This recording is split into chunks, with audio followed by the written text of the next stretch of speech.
This is the Audio Fit Test Podcast, where we change the game for beginners to health and fitness. No fads, no gimmicks, just solid advice that will get you results. In this episode, we look at the difference between walking and running for fat loss, fasted cardio, and heart rate zones. Here's Jim of jimshealthandmuscle.com, who once did a 45-minute cardio session in shoes that he was supposed to be wearing for a wedding. Hi, I'm Jim from jimshealthandmuscle.com and audiofittest.com, and in this episode I'm going to talk about walking for weight loss, a simple calculation that you can do to estimate your optimum fat burning heart rate, and a few tricks that might make your walking sessions more efficient so you can burn more fat stores and lose even more weight. Wow, that was a lot of words all in one go. But so we've made it to the 10th episode, and I'm actually really enjoying making these podcasts, so I hope that they're useful to you guys. Feel free to let me know what you think. As always, I really appreciate feedback. Is the sound quality okay? Is the content useful?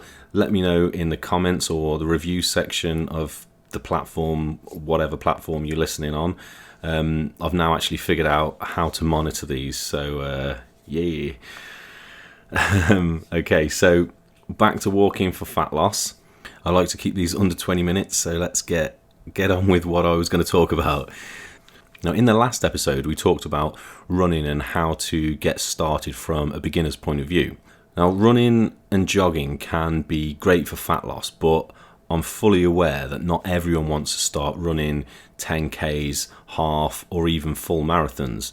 And in some cases, people's situation might be that they physically can't run, but they can walk. Whether you're in a position where you can't run, or you maybe don't want to run to lose body fat, but you still want to lower your body fat percentage in some way, you can still get some great results simply by walking. And although the tips in this episode are going to be highlighted from the perspective of someone potentially walking for weight loss, the same principles can be used if you're a runner who's looking to lose body fat as well. Now, the first thing I want to talk about is heart rate zones. We've covered this in a bit more detail in an earlier episode. I think it was episode 5. Is it better to lose weight than body fat? So I won't go into it too much, but as a quick refresher, the BPM, or beats per minute of your heart, will have a bearing on the results of your cardio session. So the quickest way to calculate your optimum heart rate for fat burning is this. 220 minus your age will give you a figure. So you remember that figure, and then you do 100 divided by 70, and then you times that figure by your first figure that you got, and that will give you a rough guide of your optimum fat burning zone. So if you don't want to get into anything else, just do that. But then if you find this that it's too hard to maintain for a cardio session of 30 to 45 minutes, you can change the 70, when you divide 100 by 70, you can change that to 60. However, this is a quick way to get a rough general guide based on the average person, and fitness is a very personal thing, meaning that not everyone is the same. So if you do want a more accurate estimate, you can do this. This is based on having a resting heart rate, which is more personal, and the results will be more tailored to you. So the first thing you do is you take a resting heart rate reading. Now, to do this, sit down and relax for around 10 minutes, or to get your true resting heart rate, do this as soon as you wake up in the morning. You can use an app or a heart rate monitor to do this, but if you haven't got one, you can easily do it by finding your pulse. So you find your pulse in your neck or wrist, or count how many times your pulse beats in 60 seconds. And this will give you a resting heart rate value, a BPM, beats per minute. So remember this number. Now, my resting heart rate is about 66 beats per minute. So we'll use me as an example here. So I've took my resting heart rate, and that's 66 beats per minute. Now next, you take the number 220 and you minus your age. and that will give you another number. I'm 37, so 220 minus my age is 183. Next, the 183, or whatever number you got from the 220 minus your age, and take away the number of beats per minute you got from your resting heart rate. So in my case, my calculation would be 183 minus 66. Now this gives me 117. Now you take this number, in my case 117, and multiply it by 0.6. This will give you a minimum training intensity level. In my case, this is 70 beats per minute. To finally determine your optimum fat burning zone, you should add 65 to this number. This gives me a fat burning zone of 135 beats per minute. So I've tried to make that as short and as accurate as I can, but this might sound like a lot of work to do, but it should only take you a few minutes, and in the grand scheme of things, it's pretty valuable information. So remember, as you get fitter, especially if you're new to this, your resting heart rate zone will reduce. So you might want to retest your resting heart rate every few weeks to see what's happening, and maybe do the calculation again. So you've figured out your fat burning zones, and you have a number of beats per minute that your heart rate should be beating in order to burn fat in the most optimum way. Great. But how are you supposed to know if you're training in this zone when you're actually out there walking? Now, the best, most hassle-free way to do this is to invest in a heart rate monitor. These things are pretty accessible these days. If you have a Fitbit or something similar, it will show you on there. You could get a cheaper option that uses a strap around your chest and displays your heart rate on a watch, or you could probably get a phone app. There are so many ways to see what's happening, but if you're really averse to tech or anything like this, you can just take your pulse periodically as you did when you found your resting heart rate, with counting the beats per minute by feeling the pulse in your neck or your wrist. This might be a bit awkward though, and I advise that you take advantage of the equipment that's out there to help you with this stuff. It'll save you a lot of time and a lot of hassle, and it is pretty accurate as well. Now, if you really do hate numbers and maths so much, and you can't be bothered with a heart rate monitor and you want to ignore all of the above, there's still a way to determine your fat burning heart rate. Although it's not the best way, and taking the time to learn how your own body works and reacts to exercise, in my opinion, is, as I said before, invaluable, and it will help you progress much better. So if this is you and you don't want to do any of the calculations or maths, you can just get out there, start walking, and find an intensity that you're able to maintain for 30 to 45 minutes, but makes you sweat. This works, but in my experience, if you're a beginner, it's hard to find this sweet spot, because if you aren't used to testing intensity, it can feel a bit too much like hit and miss exercise. So having a guide to work with from the get-go is so much better. So I've mentioned intensity. Let's talk about intensity. Something that I think is worth mentioning before we carry on is that although you get an optimum BPM for fat burning with your heart rate, in my case it was 135 beats per minute, you shouldn't worry too much if you go slightly over this, or worry that you have to keep it dead on 135 beats per minute or whatever figure that you get, because it will fluctuate. When I do cardio, for instance, I listen to music, and sometimes when Metallica's blasting in my ear holes, I get a bit carried away and my heart rate goes up. Now this can sometimes be by 20 beats per minute, but all I do is slow the pace down until it drops, and I'm still working in that kind of range. And little bursts like this might actually be beneficial, but I'll talk about that in the next section. But the same's true if it goes the other way. If you realise that your heart rate has dropped below your target heart rate, you should up your pace to get it back on track. It may take a bit of time to get the feel for the intensity that you should be walking at, but before long you'll know what sort of pace you need to be walking at even without a heart rate monitor. In the last episode, I rambled on about training intensity in a more general sense. And there's a difference between showing up to the gym every day for an hour and going through the motions, and showing up to the gym for that same hour and actually working out so that your time is not wasted, or more accurately, the time that you spend in the gym is going to give you the results that you're progressing and working towards your fitness goals.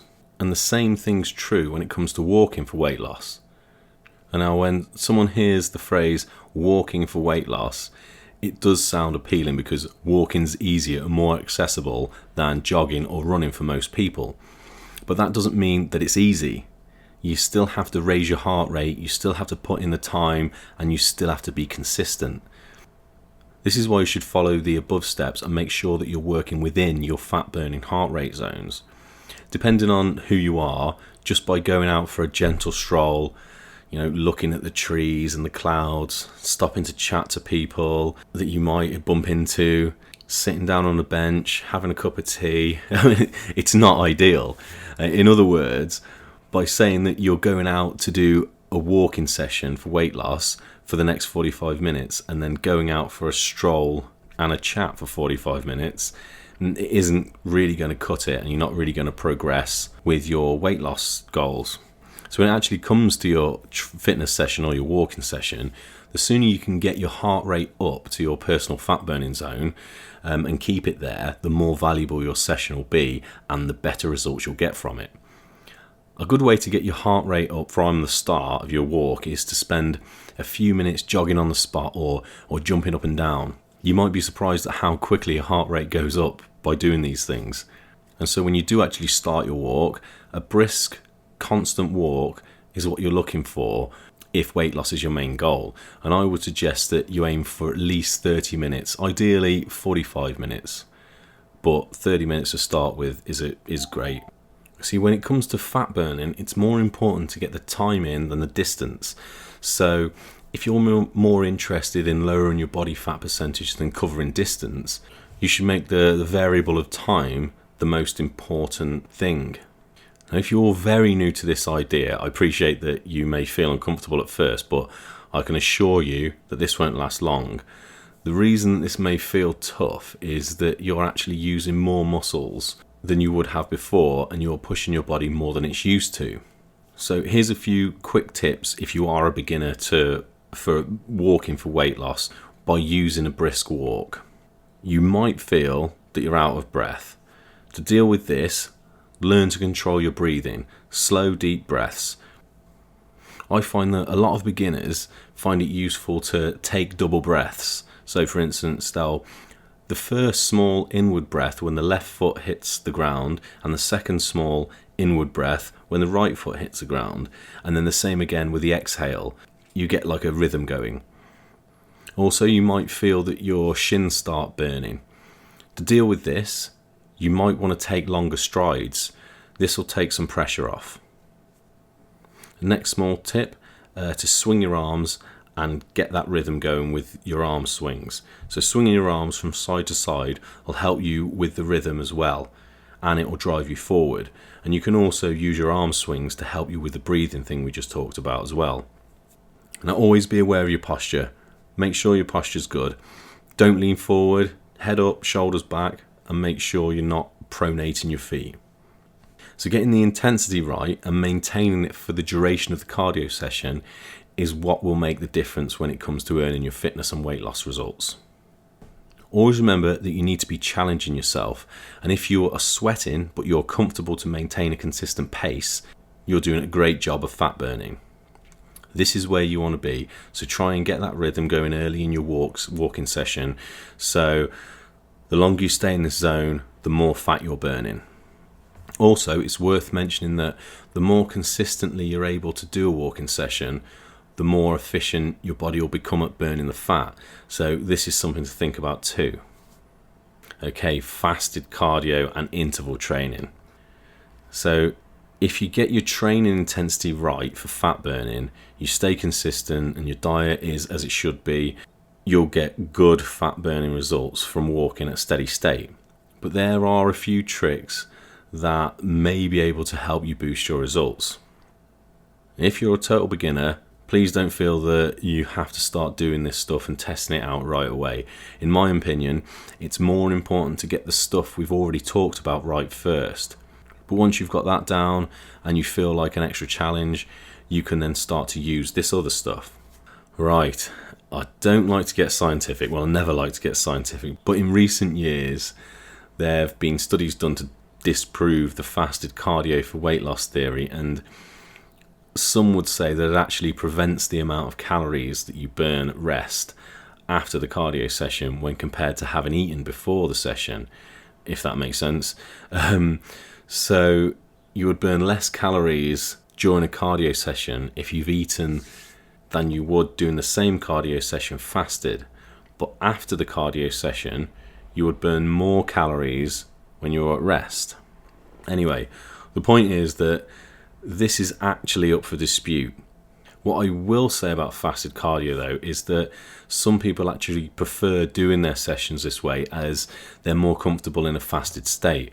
Also, in my opinion, breakfast is an important meal, and I know a lot of people that skip this meal because they're just not hungry in the mornings. Doing a cardio session before breakfast, or a fasted cardio session, it might actually help to increase appetite, and therefore it will push someone who doesn't like to eat breakfast to actually eat breakfast and get that meal in. Whether you want to try fasted cardio or not, there's still a fundamental issue that I will discuss in another episode, and that is that, as far as I know, you still have to have a calorie deficit when it comes to your diet. This is also something that other people may disagree with me on, but I can only speak from my own experience, and I've never experienced someone losing body fat percentage from eating more calories than they were burning on a daily basis. And there are a few things that you can tweak to help your body become more efficient at burning fat, but this is also a big subject and it's for another day. So if you want to try fasted cardio to see if it fits for you, here's how it works. I've used fasted cardio with walking before to great effect. In fact, I became the leanest that I've ever been. Admittedly, my diet was very on point, and I was also training with weights as I was prepping for a bodybuilding show, but I still stand by fasted cardio as I've seen good results myself, and I can't argue with that. But I do also understand that there are a lot of other variables involved, and I didn't do this as an experiment from a scientific point of view in a lab. So all I can say is that if it's something that you think you might want to have a go and see how you get on with it. Anyway, if you do want to know a bit about fasted cardio, here goes. Now, fasted cardio doesn't mean that you only do cardio when you have fasted for weeks on end. All it means is that you do your cardio sessions, in our case, and for the purpose of this podcast, walking, and you would do this on an empty stomach. This could mean 2 to 4 hours after a meal, but I would suggest that cardio is done first thing in the morning. This means that your body hasn't eaten for as long as it has been asleep, and if you don't eat anything 2 hours before you go to bed, it's even more fasted.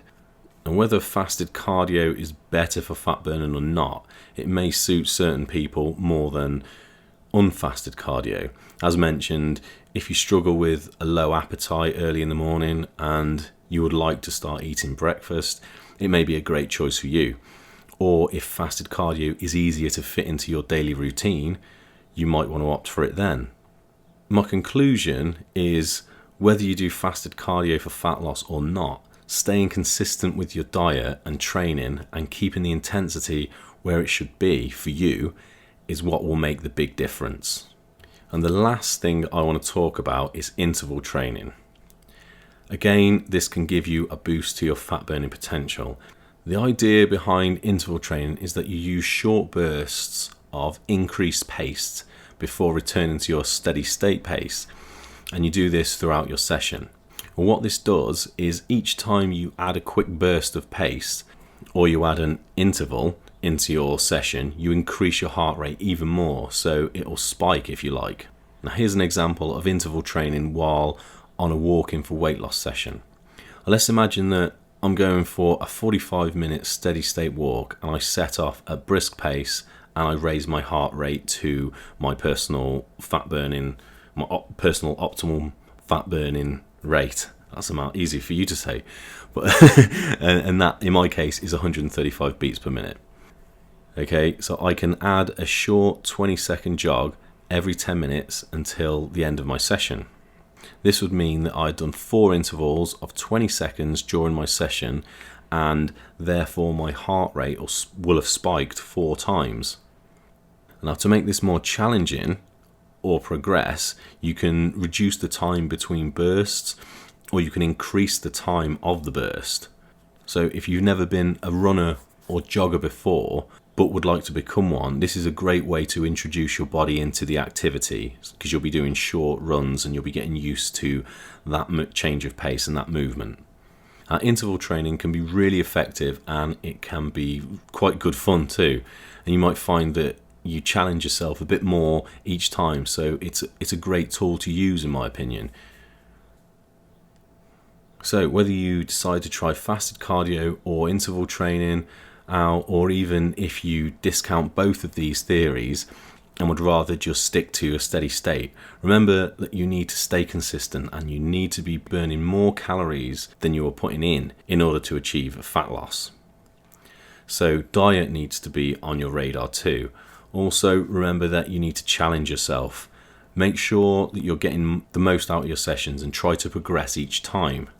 Now, it might take time to get used to, and it might be uncomfortable at the start, but the more you do it, the better you'll be.